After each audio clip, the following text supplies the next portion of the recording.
आनंद एक कॉलेज में छात्र था। उसने एक डीलर के शोरूम में एक सुंदर स्पोर्ट कार देखी थी और वो लंबे समय से अपने लिए एक ऐसी ही कार चाहता था।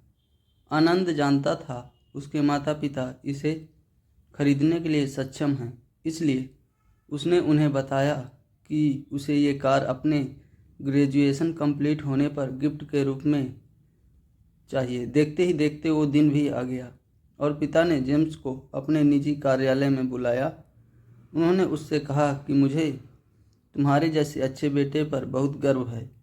उन्होंने उसे बताया कि वह उससे कितना प्यार करता है और उसे एक रैपर लिपटा हुआ उपहार दिया।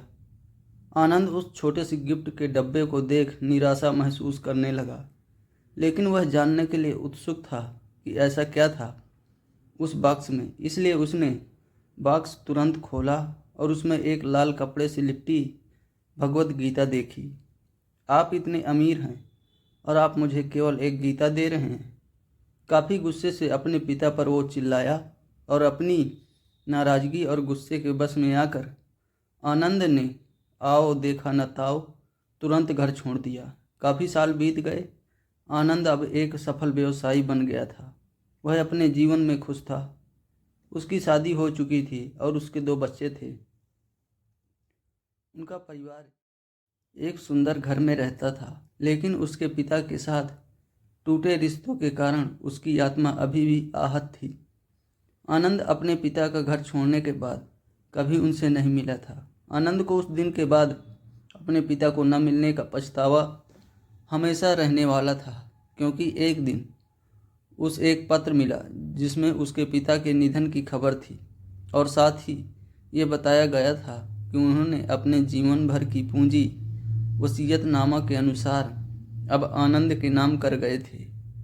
अपने पिता की सारी संपत्ति विरासत में मिली तब आनंद अपने पिता के घर पहुंचा और कुछ महत्वपूर्ण कागज़ की तलाश करने लगा और गलती से उसे वहीं भगवत गीता का उपहार लिपटा हुआ मिला, जिसे देखकर उसे फिर उसी उदासी का एहसास हुआ। उस गीता को उसने अच्छे से देखा तो उस पर अपने पिता की हैंडराइटिंग में कुछ लिखा पाया। उस पर लिखा था, मैं खुद को बेचकर भी हर सपना पूरा करूँगा तेरा, बस तू सपने ज़रा बड़े देखना। ये बोल रहा बाप नहीं, जिंदगी का सबसे पहला तेरा दोस्त। तेरा ये कविता पढ़ी ही थी कि अचानक उस किताब से एक चाबी गिरी, जिसके ऊपर लगे टैग पर उसके ग्रेजुएट होने की तारीख के साथ कांग्रेचुलेसन और आई लव यू लिखा था।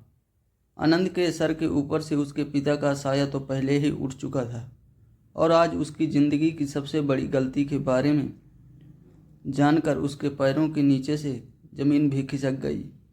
इस दिन आनंद की आंखें और रूह दोनों पछतावे के आंसू रोई। दोस्तों, कहानी कैसी लगी कमेंट में ज़रूर बताएं।